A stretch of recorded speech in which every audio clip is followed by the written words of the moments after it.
Hi everyone. NEET के preparation में जो सीरीज चला रहा हूँ प्रॉब्लम्स को कैसे डील करें और ख़ासकर एग्जामिनेशन टेम्परामेंट का, तो इसमें अगला एपिसोड आप मान सकते हैं इसको।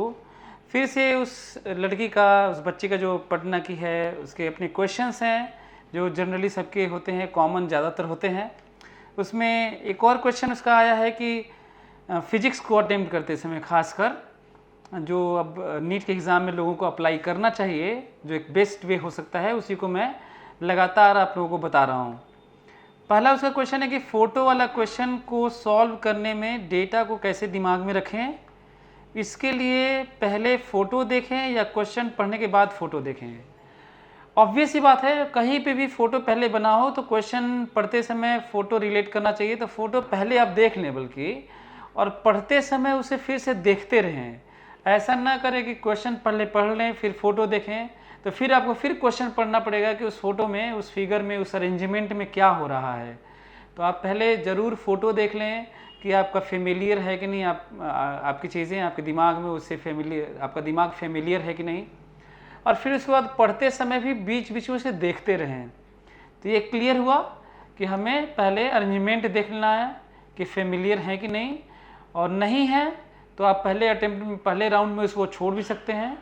फेमिलियर हैं तो पहले फ़ोटो ज़रूर देखें और फिर उसके बाद पढ़ते समय भी उसे देखते रहें कि कहाँ पे क्या क्या हो रहा है और हो सकता है।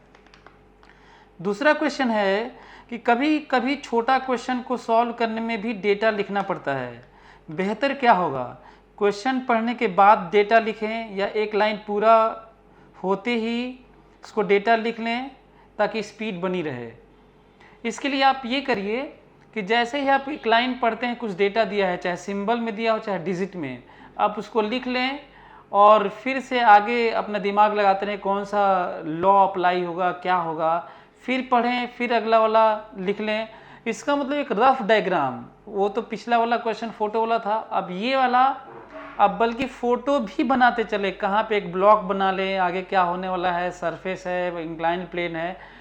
आप क्वेश्चन पढ़ते जाएं और फटाफट उसको हल्का सा रफ डायग्राम बनाते हुए चलें और डेटा लिखते हुए चलें। स्टार्टेड फ्रॉम जस्ट तो U0 लिख लें, एट एंगल दिस तो थीटा लिख लें, अपने से कुछ अजम्पशन भी लिखते चलें जो ज़रूरत है उसके लिए। जैसे इंक्लाइन प्लेन मेंशन है, थीटा मेंशन नहीं है क्वेश्चन में, तो थीटा भी लिख लें। तो कई चीज़ें मेंशन करते हुए चलें, ज़रूरत पड़े तो अपने से जो दिया है वो तो ज़रूर मेंशन करें और एक रफ डायग्राम बनाते हुए चलें ताकि स्पीड बना रहे, दोबारा ना पढ़ना पड़े कम से, या फिर दोबारा पढ़ने पड़े तो तिबारा ना पढ़ना पड़े, तीसरी बार आप 2 बार में ही बना लें, नहीं तो टाइम इतना ज़्यादा लग जाएगा कि आप ज़्यादा अटेम्प्ट नहीं कर पाएंगे, स्पीड स्लो हो जाएगी, एवरेज स्पीड आपकी। तीसरा है फिजिक्स में क्वेश्चन अटेम्प्ट करने में कौन कौन सी बातों को हमेशा दिमाग में रखना चाहिए। जब भी आप कोई क्वेश्चन पढ़ें तो आपको दिमाग में रखना चाहिए किस चैप्टर का है और उस चैप्टर के फंडामेंटल कुछ कॉन्सेप्ट्स होते हैं। एग्जाम्पल लूँगा, थर्मोडायनेमिक्स लॉज है, थर्मोडायनेमिक्स से रिलेटेड गैसियस स्टेट वाली बात है, तो चाहे KTG है तो ज़रूर PV = nRT एक फंडामेंटल इक्वेशन है जिस पे ही पूरी बातें होती हैं, सारा वर्क डन होता है, हीट लेने देने वाली बात होती है फर्स्ट लॉ ऑफ थर्मोडायनेमिक्स से, तो सारी चीज़ें उसी से तो रिलेट होती हैं। तो क्यों ना इस तरह की बातें हर जगह होती हैं। जैसे फ्रिक्शनल फोर्स में maximum limiting frictional force μN होता है, ये फंडामेंटल है, इसी से सारी चीज़ें डिसाइड होती हैं।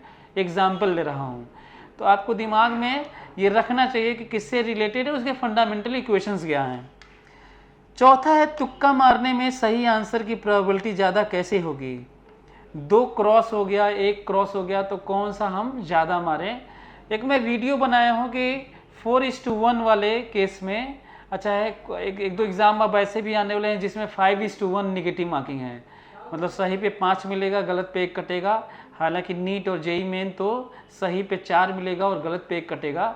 ऐसे केसेस में एक वीडियो बनाया हूँ कि एक भी क्वेश्चन छोड़ना नहीं चाहिए, आपको आए चाहे ना आए, पहले वो आए वो कर लो, लास्ट में 10 मिनट बचाए रहो ताकि सारे को अटेम्प्ट करो, चाहे 1 क्रॉस ऑप्शन करके चाहे 2 क्रॉस ऑप्शन करके। आप जाइए वो वीडियो ज़रूर देखिए जो मैं बनाया हूँ, 1 घंटा लगभग टाइम लिया हूँ, क्या ऐसे कुछ आधा घंटा 1 घंटा लिया हूँ, और उसको मैं ट्राई किया हूँ आपको समझाने की और लॉजिकली और साइंटिफिकली प्रूव किया हूँ, एक एक चीज़ उसको डेटा कैलकुलेशन के साथ में।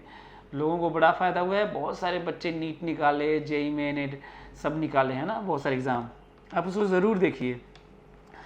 तो कौन से दो क्रॉस हो गया, 1 क्रॉस हो गया, तो कौन सा ज़्यादा? तो मैं बता दूं, एक सरसरी निगाह डाल सकते हैं अपने अटेम्प्ट्स पे जो आप कर चुके हैं। यदि ज़्यादातर ए सही है तो ऑप्शन ए तुक्का वाले में मत मारिए, बल्कि बी सी डी मारिए। या ए बी सही है तो सी डी वाले में, ए बी सही है तो सी डी वाले में कोई मारिए। तो आप देख लीजिए एक रफ, आपको ऑप्शंस की ज़्यादातर या याद रखे होंगे कि ज़्यादातर ऑप्शन कौन सा मिला था, तो वो वाला मत मारिए जो बचे हुए क्वेश्चंस हैं, क्योंकि पैटर्न में यही आता है कि लगभग 25% लगभग, नॉट एग्जैक्ट, 25% ए होता है, 25% बी, 25% सी, 25% डी होता है, एग्जैक्ट नहीं होता है। कोई ए यदि 24% है तो 26% बी हो जाएगा, 28% सी है तो 23-22% डी हो जाएगा, ऐसे तो एग्जैक्ट नहीं होता, लेकिन मोर और लेस होता है। इसीलिए ऐसा नहीं मान सकते कि ए मानने का कोई फ़ायदा है। लेकिन यदि आप अटेम्प्ट में आपके ज़्यादा ए आ चुका है तो कवर करने के लिए बी और दूसरा कुछ मारिए। ये चौथा क्वेश्चन था। और अंतिम क्वेश्चन है कि एलिमिनेशन मेथड कैसे अपनाएं, किस टाइप के क्वेश्चन पर उसे अप्लाई करें।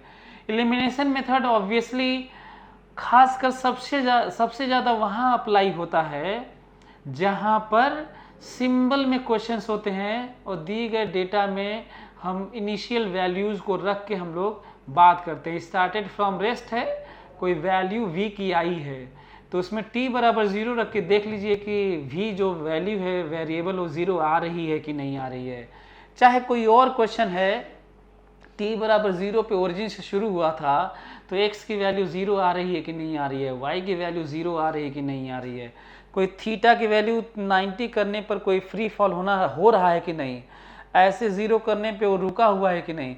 केस बनाकर सिंबल वाले केस को, जो सिंबल में ही ऑप्शंस होते हैं, सिंबल में ही क्वेश्चन होते हैं, तो स्पेशल केस लेके चेक किया जाता है। ऐसे क्वेश्चन में जरूर एलिमिनेशन राउंड, क्या मैं तो ऐसे कहता हूँ क्रॉस चेक से बल्कि आंसर निकाला जाता है। तो हर पेपर में ऐसे सिंबल वाले क्वेश्चंस होते हैं, चाहे स्पेशल केस वाले। डायमेंशनल एनालिसिस, कोई वैल्यू मान लीजिए v की वैल्यू कहीं पे भी लिखा हुआ है u² / 2g by u² / 2g + 1, तो नीचे 2g + 1 कैसे हो सकता है ऐसे। अच्छा है 2g/u², तो डायमेंशन करेक्शन भी देख के हम लोग एलिमिनेशन राउंड करते हैं। इनिशियल या कुछ पर्टिकुलर सिचुएशन की वैल्यू रख के क्रॉस चेक करते हैं, फिर उन्हीं के दिए हुए वैल्यू को पुट करके क्रॉस चेक करते हैं, या फिर ग्राफ में हम लोग अटेंशन देख के कि इनफाइनाइट पे क्या होना चाहिए उसको देख के हम लोग करते हैं, राइट। तो बहुत सारे ऐसे पॉसिबिलिटीज़ होती हैं, प्रैक्टिस से ही आता है।